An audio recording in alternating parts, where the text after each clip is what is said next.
Hello, everybody. Here we Hello. are in the first tryout of our very first podcast. We are here to speak nonsense about music, or at least music, or anything what we don't know. Mm. So, today, as this is the first time, so we start with both of us, me, Alfian, and Kanako. Kanako. Um, so we will try to speak about or discuss about our lovely friend Ludwig van Beethoven. Oh. Mm. So, as just now, uh, I, s- I was studying a bit of his Fifth Symphony, and since few days I listen or watch some documentaries about Beethoven, and it should be nice to discuss with someone else about this. Mm-hmm. So, who So, is this guy, and what do you think of this guy? yeah, but I would like to know, first of all, what did you study since few days about this composer? Well,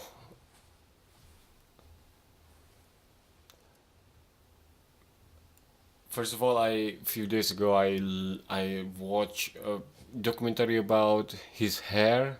Mm-hmm. Hair? Yeah, Mm-hmm. about there's a guy. Mm-hmm. His name is Hiller. Mm-hmm. Uh, when Beethoven died, this guy cut his hair Oh. Mm-hmm.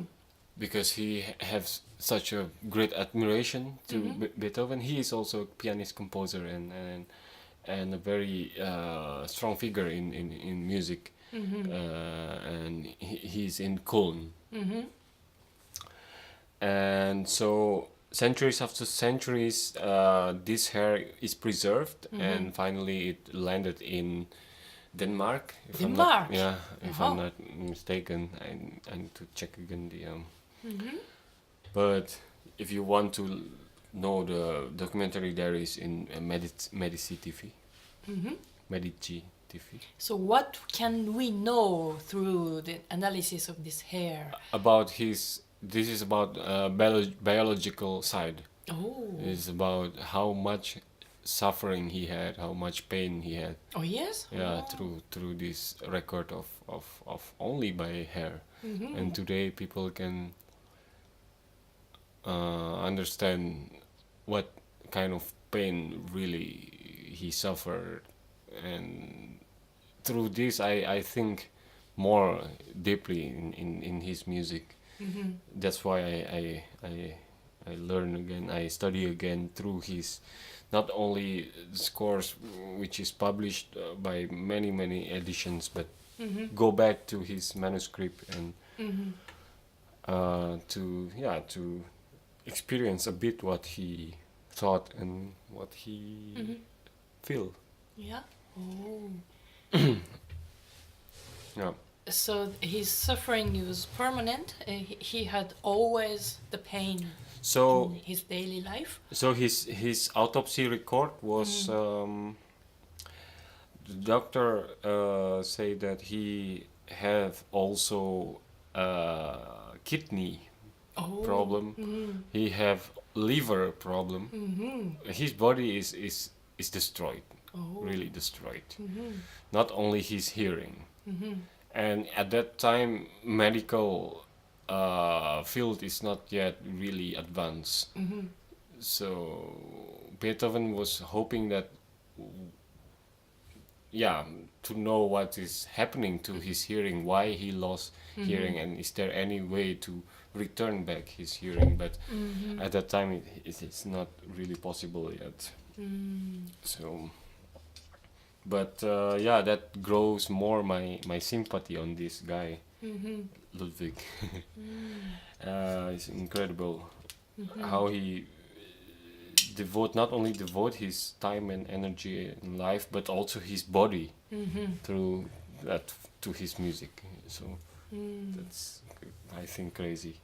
Yes, and the period that he was writing the Testament, Yeah, because of this fact yeah, of unavoidable sickness, and finally he himself strongly decided to continue to live and to compose.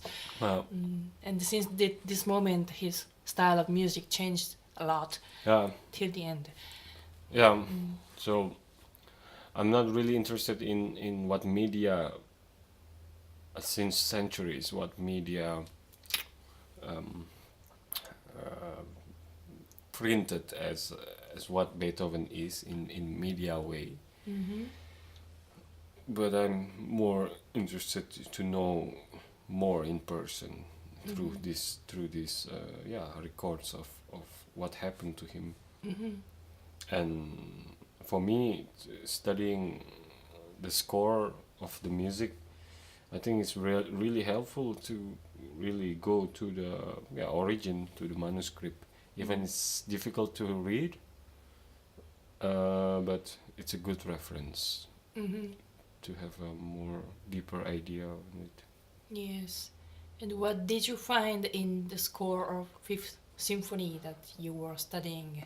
I think I need to find in another source, not only in the PDF, because this PDF that I downloaded there's some missing page. Mm-hmm. For instance, the third movement is only 3 pages or 4 pages, and then jump to finale. So It's lost. it's really lost. Oh. Mm-hmm. No, I'm asking, is it really lost or? I don't know. I don't know. So I think if I can go to, I don't know, the Hague Bibliothek or Concon library, maybe we can find something. Yeah. Let's try to find out. Because this too much interference, interfere in editions, each company edition. I think it's, yeah. So why did you choose the Symphony Number 5 to study for yourself first? No, because before number 5, I was reading number 9, Mm-hmm. and a few years back I studied also 7th. I haven't studied 8, Yes. 6, never yet. Mhm. 4, no. 2 I played, but just a glimpse, so I can't really remember. 1 I studied. 5 is, I think, of course, the most lots of reference we can find Mm-hmm. in today's through today's media, Yes. and I think it's a good starting point for me to understand a bit about Beethoven. Mm-hmm. And beside of that, I also studying, of course, continuously studying his cello sonata, Mm-hmm. and also the piano sonata. I'm not playing piano, but Mm-hmm. just want to know to study how he wrote Yes. his music, not only in symphony, not only in cello repertoire, but everything. Mm-hmm. So people say that Beethoven was an excellent pianist and especially excellent improviser on piano. Yeah, And I think we can feel it yeah, true. from his scores.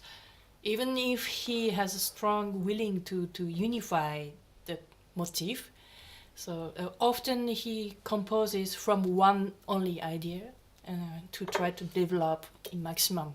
Yeah, But at the same time, especially in the end of his period, I feel very much his sense of improvisation. I don't know, what do you think about? yeah, I totally agree. And through the records of his companion, of his friends, how marvelous he is in improvising during that time, how inspiring for lots of people at that time. Mm. And we can see also through the scores that he write how how impromptu he is, you know, and he doesn't afraid to to go wild on it. Yeah, it's amazing. And I don't know, this is only my personal opinion, but he is, for me, someone and composer who succeeded to turn his weakness to his strongness. Yeah, I remember about this. Speaking about this, from my one of my teacher here in the Hague, one of my composition teacher. He he he advised to look at this point, to look deeper in the weakness and turn that into a strong point. So not only to work hard to make it better, but to think in another way. Think how to turn it to be a strong point. Your weakness is your strong. And I think in the case of Beethoven, it's incredible, and there's such a rawness in the music, I think. Yes, if he could compose opera aria with such ease than Mozart, maybe his life would be very different, and today we don't have such genius symphonies, so who knows. Yeah, that's true. And the fifth, well, speaking about the fifth, that's the first time he used trombone, if I'm not mistaken. Yes, in number 5, I think. Yeah. And in number 9, he used for the first time the tuning of timpani in oktava. Yeah. Boom, boom, boom. Yeah, and also the use of piatti, and and of course using of choir and vocal soloist, which inspire Mahler after Yes. to use it in the symphony, which is amazing. So. At the same time, at that period, the musician was still a sort of employer in the court, and supposed to compose or perform for limited people in the high society. But Beethoven was so sensitive toward the world, what happens in the society, what is exactly the human right, what should be to be the better society, to respect the humanity, etc. All those huge thema he included inside of his works, I think. Yeah, that's true. Yeah. Yeah, I think all his music is a contemplation of what his thoughts to the world, and he speak out through music. Music is his media. What we need to reach is what is the message. That's all. But he himself, he had a very hard, rough life. So maybe the fact that the message became so strong comes from his personal experience to struggle for himself, to overcome all his obstacles in the life. But which is somehow for me incredible to be shown how the human mind can go far, to even to the worldwide and through the centuries, to touch, to move the heart of every people, of every society, every situation, every environment. But I think at the same time that's the challenge now. I mean, that's a challenge to make a performance like as new as it was, because I found it that today's world people knows too much, and the thing that they think they know is actually the thing that they don't know. Mm-hmm. Don't know well. I mean, so it's very rare to find a performance of daring, which dare to die. You know, Mm-hmm. maybe it's a bit awkward and vague, but this is how I want to put it in words. It's not many. Mm-hmm. I can't see or witness so many performances which, yeah, who dare to, yeah, die on stage Oh, for and you mean performance. investment of ourselves as a Yeah, musician performers yeah, on stage. that's one thing, but also on the performance side Mm-hmm. during the during the performance itself.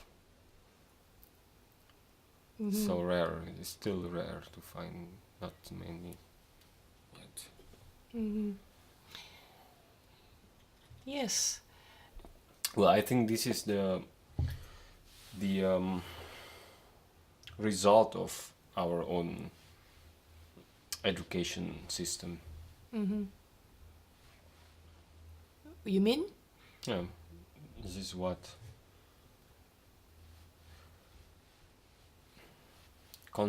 conservation means. No, to conserve. Mm. You mean only about the performance of Beethoven No, works, no. or in general? Well, we can speak about only Beethoven, but Mm-hmm. that's in general everything. I think. Mm-hmm. Yeah. Mm.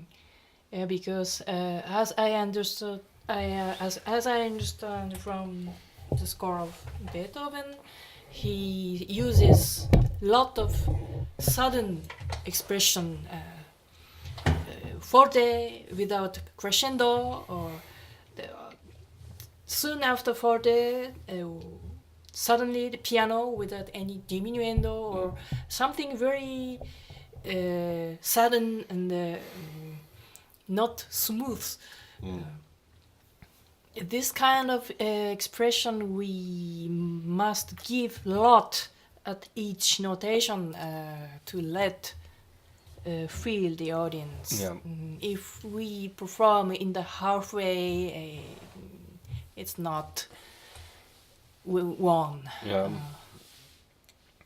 Yeah, that's the thing. The daring to yeah to for string players to dare to break the strings and dare to break the hair bow. That's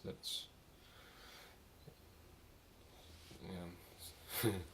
But at the same time, people talk because at that time the orchestra as instrument, well, that didn't sound like today's Exactly. modern orchestra, Yeah. especially wind and brass instruments, Yeah. less loud, Yeah.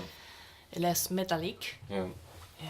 and the brass instrument very close to wind instrument sound. Yeah. Finally, so now a lot of conductors start to care not to let play too much loudly, Mm. Why? to respect the sound of that period. I think I don't agree. Why? If that is the limitation of that period, that means that the limitation that what Beethoven wants to break. And that's what our role today generation, the generation after Beethoven, to make it realize what the intention. First of all, of course, we need to seek for what's his intention,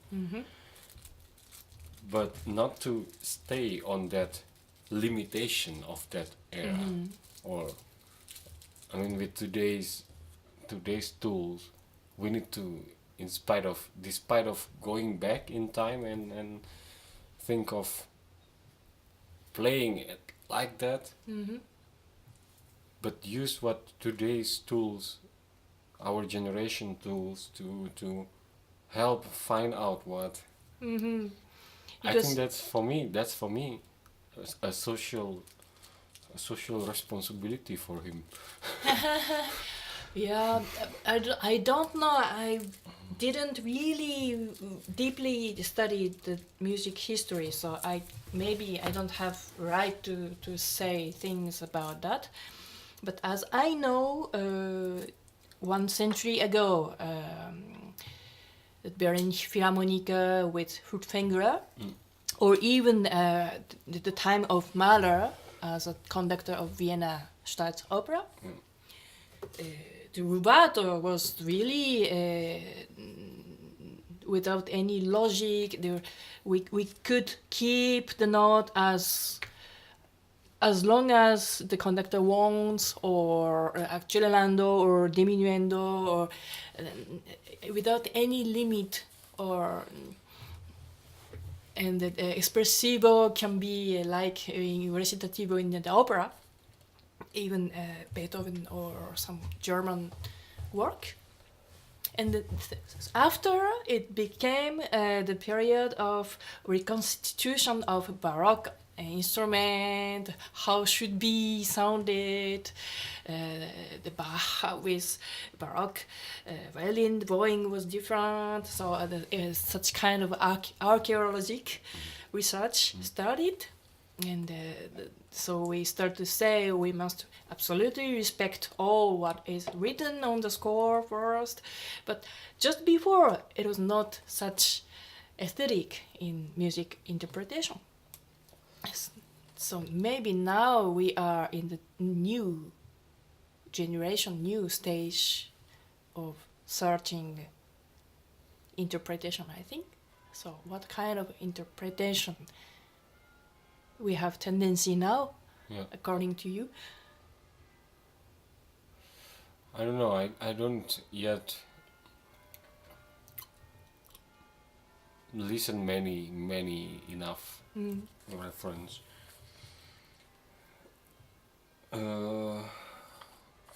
For instance, but I like, for instance, what what's his name, Elliot Gardner Mm-hmm. tried to achieve in his in his result of his research Mm-hmm. on Beethoven symphonies. So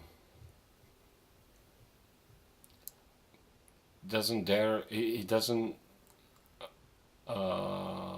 afraid of the limit, Mm-hmm. which is I found so far. What I found is this is exactly what intended by Beethoven. This is his life about to be over the limit, and Mm-hmm. so of course if we speak about some passage which is logically Mm-hmm. is loud in the brass Mm-hmm. where you cover the string section. Mm-hmm. For instance, the finale of the Fifth Symphony, Mm-hmm. where you have this bass line of and you have all the voices of Yeah, brass. keeping the chord. Yeah, finally we reach to the point where finally what we do in the side of cello and bass Mm-hmm. is not heard, but I think if we go out of that and look it and in a more general view, Mm-hmm. that is perfect. That is what that is what he that is his art. I think that is Beethoven's art. Mm-hmm. That is his. Mm-hmm. But at the same time, I think that he is someone who accepts all new things, because he himself was in permanent research to find out totally new things in each field. So if someone else proposes the another ideas, he should accept, no? I don't know. Who? Beethoven. Yeah, who proposes? So such kind of different interpretation. Yeah. So maybe he says, "Oh, finally, I can listen also the bass part Yeah. with less loud No. brass Yeah, that's chord." true. But even further than that, Mhm. even further than that, I think that he's aware on what he's doing. Mhm. He knows exactly Mhm. perfectly what he wants, and he knows the responsibility of making a symphony that could last Mhm. centuries, Mhm. and people will follow this footstep of this Mhm. of these writings, you know. Mhm. So at the same time, I think he's truly aware of the responsibility on that, and he do that with a reason, I think. Yes, but so, for me, so many new things that he proposed. Uh, of course, his philosophy, his aesthetic, but his engineer side. I mean, his research on each instrument, how to use natural brass instrument, for example, because in Mozart symphonies that I like very much, how Mozart used the natural horn, for example, there is no logic, just for just to put which is possible for the limited. Yeah. But I think Beethoven even thought, based on the function of natural instruments, how to be logic in whole work. Exactly. Exactly. And such side, I feel very well the influence in symphonies of Brahms, for example. Yeah. Mm. Yeah, the engineering of orchestra is clear in Brahms. Mhm. It start to be the mechanical side of orchestra is start to be heard. There's some steel, there's some, you know, Mhm. it's not anymore fully wood. Mhm. What I found in Beethoven is still wood, but it's a struggle to go out from that. Mhm. You know, if you just imagine you build a car Mhm. which is fully wood, Mhm. but you know that you have something else that can make it move faster. Mhm. You know, but you don't know that there is metal, Mhm. you know, or steel or something else Mhm. for the engine. Mhm. And then Beethoven was sort of the the founder of the problem, Mhm. and then who follows after Brahms, Mhm. these guys, they completed the research of Beethoven. Mhm. Then they established Mhm. this new chain of knowledge Mhm. in the engineering of orchestration. Yeah, and then after that, Strauss, Wagner, Mahler. In France, we have Berlioz. Berlioz.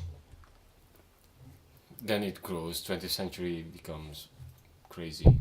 Mhm. Lots of yeah. Mhm.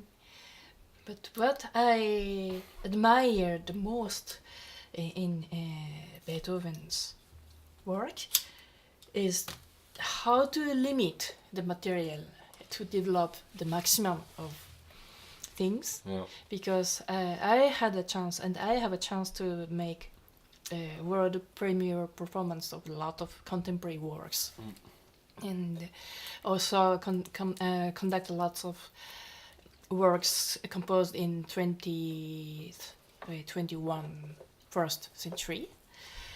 And as I feel is young composers, they have full of ideas, but they start to compose from one idea, and then few minutes after they get bored easily, and then they switch to the another idea and they continue, and a few minutes after bored again, and they starts with the another idea. So finally it's like patchwork for me. And I really have the admiration to the work,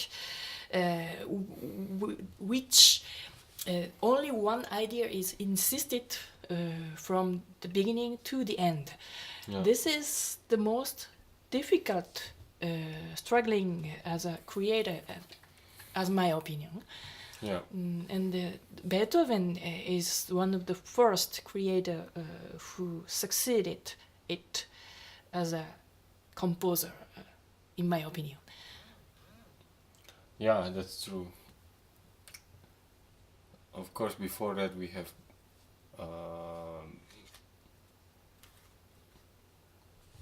big, big brothers like Bach, and Yes.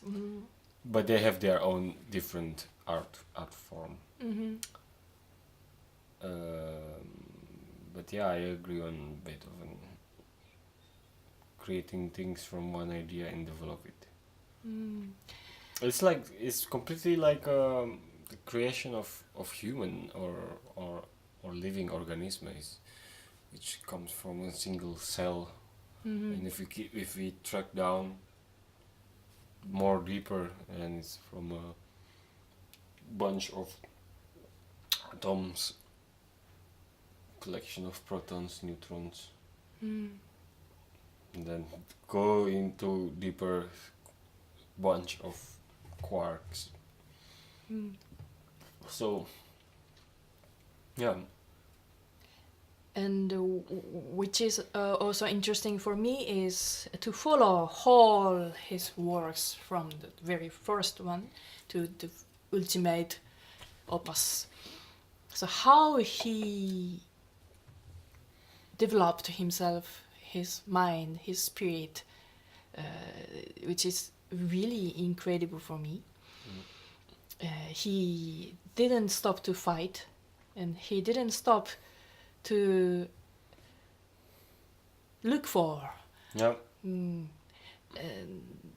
Yeah, this is really incredible, and especially it's very interesting to compare the same formation, only symphonies, only piano sonatas, only string quartet, for example. And so the first symphony and the ninth symphony, so many difference of improvement, but still the same composer. We can feel that the same composer who really developed himself. Yeah. Yeah, that's true. Yeah. Yeah. And as I told you many times, I think he's the founder of jazz.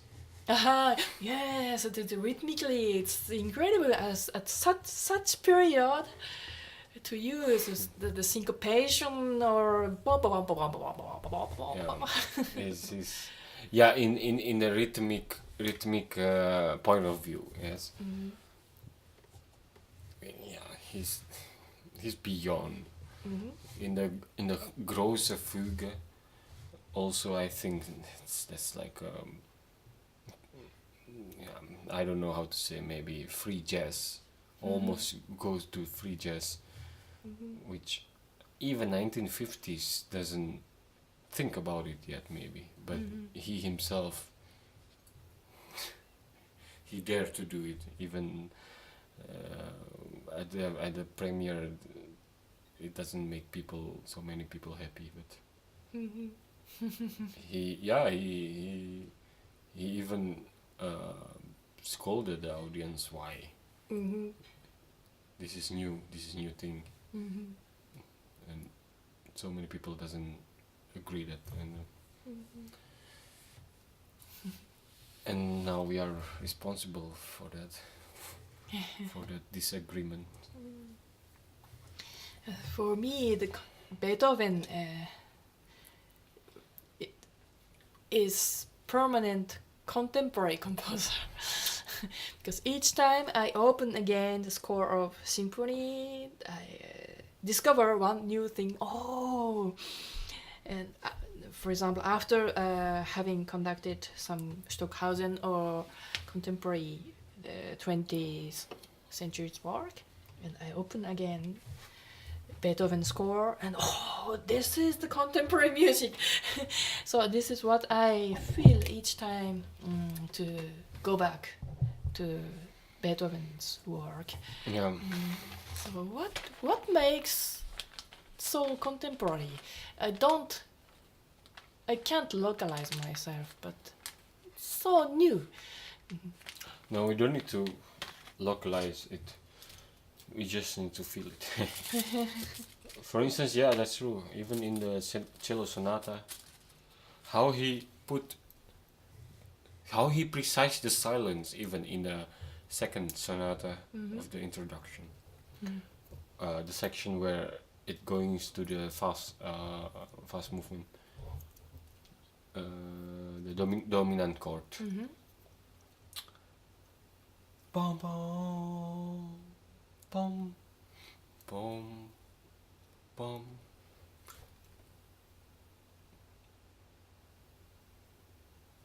Da da. I mean,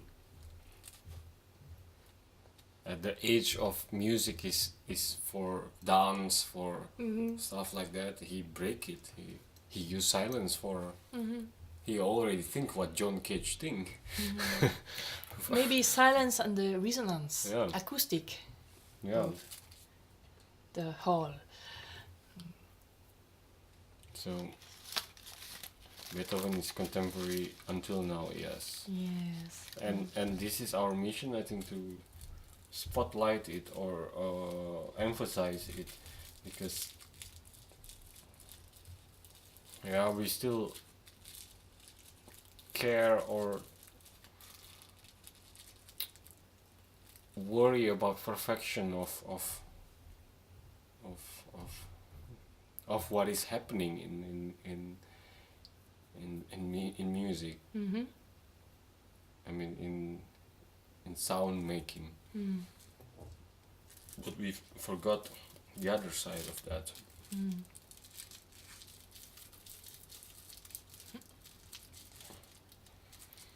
No.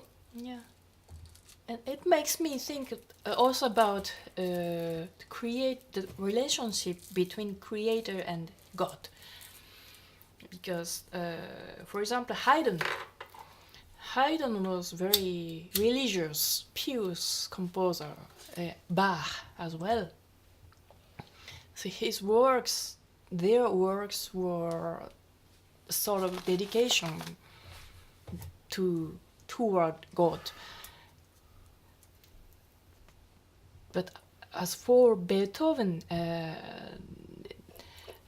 so this was a time of enlightenment of philosophy, and we start to think about human rights, ego,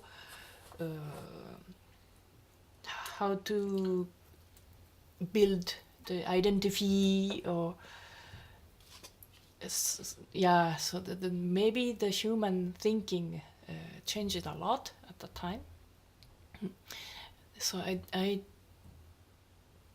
don't feel so much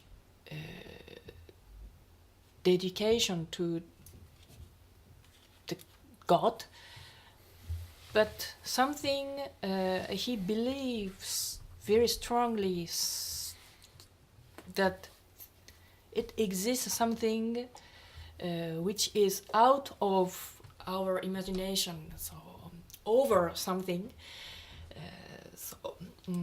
far from the human power, human ability.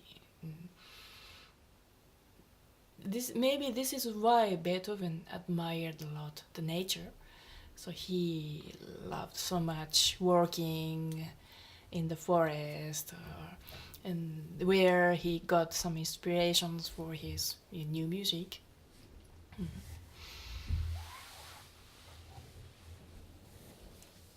Yeah, at the time I wonder, it's also because of the fact that he had such a tragedy.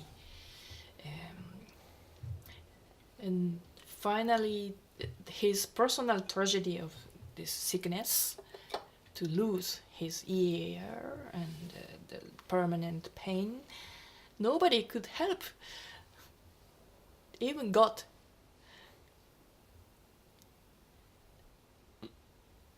Yeah. Then I don't know, I can't be the high spirits of Beethoven. Just from my small soul, I just try to imagine, but in such situation, he really decided to do himself, Yeah. not depending on the help of God.